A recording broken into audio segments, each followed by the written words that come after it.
မြန်မာမျိုးကလေးဖြစ်တဲ့အတွက်ကြောင့်မြန်မာဆန်ဆန်ပေါ့နော်မြန်မာယဉ်ကျေးမှုနဲ့ကိုင်းညီတဲ့မင်္ဂလာပွဲလေးတစ်ခုပဲ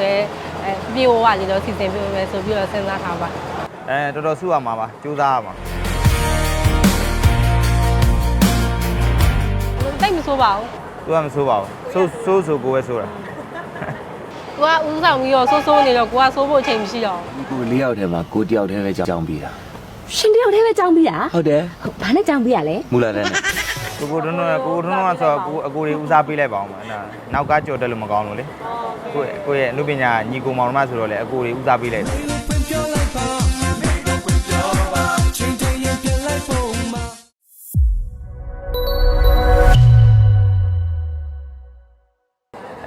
်မြန်မာမင်းမောင်ကတော့ဒါဒီအင်္ဂလိပ်ခေတ်ကဒါစုံတော့ကြီးတယောက်ပေါ့လေစုံတော့တယောက်ဆိုတော့ပြည်သက်တွေအတွက်လည်းအမြင်ဆန်းလေးဖြစ်သွားတာပေါ့ဒီလိုမျိုးဇလန်လေးတွေကလည်းအဲ့လို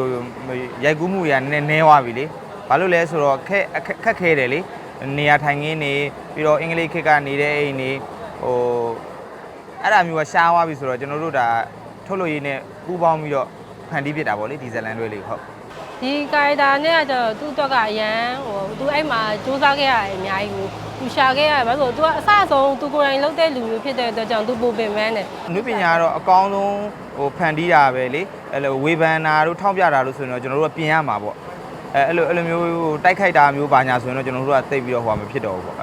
့ဒီကားလေးကတော့ဒီနေရာလေးမှာဒါလေးကလိုအပ်ချက်ရှိတယ်ဝေဖန်နေဆိုရင်နောက်ဆိုရင်ကျွန်တော်တို့မဖြစ်အောင်လူကတော့အမှားနဲ့ဘယ်သူမှတော့မကင်းဘူးလေအကောင်းဆုံးလုပ်ကြပြင်မဲ့လေအကောင်းဆုံးကြားထဲမှာအဲ့လိုမျက်စိရှမ်းပြီးတော့ဖြစ်သွားတာတွေရှိပါတယ်ဟုတ်ဒီဇလန်တွဲလေးထွက်လာတဲ့ခါကျရင်သူ့အတွက်ပေါ့နော်နေရာတနေရာရမဟာမင်းမောင်နဲ့သူနဲ့ကိုတွဲမြင်သွားတဲ့ဟာမျိုးလေးတော့ဖြစ်စေချင်တာပေါ့အဲ့လိုတော့မဟုတ်ပါဘူးဝိတ်ချတယ်ဆိုတာကျွန်တော်ကအခု2လပလန်နဲ့ဝိတ်ချရတယ်ပြီးတော့ကျွန်တော်ဂျင်ဆော့တယ်ဆိုတာကျွန်တော်အခုအရှင်ရိုက်မလို့လေကျွန်တော်အရှင်ရိုက်ချင်လို့ဆိုတော့အဲ့ဒါလေးတော့ကျွန်တော်ပြင်ဆင်နေရပေါ့အရှင်တီးတန့်ရိုက်ချင်တာသူ့ကိုပြင်ဆင်ပေးရင်ကိုပါကြတယ်လေဘာလို့သူ့ကိုလုတ်ပေးတဲ့ခါကျတော့လုတ်ပေးတဲ့ဟာပဲစားဖြစ်သွားတယ်ဆိုတော့ကိုပါလိုက်ချတယ်လို့ဖြစ်သွားတာကိုထွန်းကဆိုတော့အကိုတွေဦးစားပေးလိုက်ပါအောင်နောက်ကကြော်တက်လို့မကောင်းလို့လေကိုရဲ့အနုပညာညီကိုမောင်နှမဆိုတော့လေအကိုတွေဦးစားပေးလိုက်တယ်အသက်40တချင်းကသူရိုက်လို့မရတော့မရ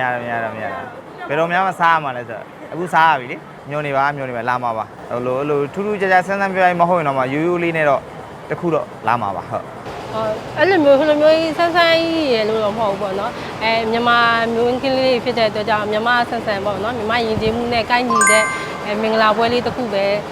ဲပြေဝဝလေးတော့စီစဉ်ပေးမယ်ဆိုပြီးတော့စဉ်းစားထားပါတော်တော်စုရမှာပါကြိုးစားရမှာဒါပေမဲ့ခုမှကိုယ်တွေလည်းအနုပညာအတိုင်းဝိုင်းလေးဟိုဆိုတော့တိတ်အများကြီးတော့ဟိုမဖြစ်ပါဘူးကျွန်တော်အဲ့လိုရိုးလေးနဲ့အဲ့လိုဘယ်လိုခေါ်မလဲ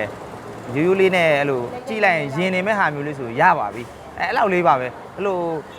အများကြီးတော့ကျွန်တော်မမျှော်လင့်ဘူးမစဉ်းစားထားဘူးပေါ့လေသူ့ကိုလည်းဟိုဖြစ်လို့ပြောတာမဟုတ် तू ကလည်းအဲ့လိုပဲကြိုက်တာပေါ့ကျွန်တော်တို့ကအဲ့လိုစမ်းမယ်ဆိုရင်ဘယ်လောက်ထိစမ်းနိုင်မှာမဟုတ်လို့လဲအဲ့လိုစမ်းတယ်ဆိုလို့ရှိရင်သူများရဲ့ပါဇက်ဖျားမှာရောအမြင်မှာရောကြည့်လိုက်တာဟာကနေဟင်ကနေဖြစ်သွားတယ်အဲ့လိုမှမစမ်းနိုင်ဘူးဆိုရင်တော့ရိုးလေးနဲ့ကြည့်လိုက်တာနဲ့ရင်နေမဲ့ဟာမျိုးလေးဆိုရတယ်ကျွန်တော်အဲ့ဒါကိုကြိုက်တယ်လေအဲ့လိုမျိုးဟုတ်အဲ့တော့သူတို့မိဘတွေကတော့ဘာမှမပြောပါဘူးမိဘတွေကကြတော့လေသူတို့ကလည်းရိုးသမားတွေပဲဆိုတော့သိပြီးတော့ဘာမှအဲ့လိုဝင်ဆွတ်ဖက်ခြင်းမရှိဘူးအေးဆေးပါသူတို့ညီမတွေထဲမှာလည်း तू ကအငယ်ဆုံးလေသူ့ကိုလည်းချစ်ကြတယ်ဆိုတော့သူ့ချစ်တော့လေကိုယ့်ကိုလိုက်ချစ်ကြတာပေါ့အစိုးဆုံးတော့ဖြစ်နေမှုဝေးပေါ်မှာစိုးတာလေးရှိတာတိတ်မဆိုးပါဘူး तू ကမဆိုးပါဘူးဆိုးကိုပဲဆိုးတာသူကဦးဆောင်ပြီးတော့ဆိုးနေတော့ကိုကဆိုးဖို့အချိန်မရှိတော့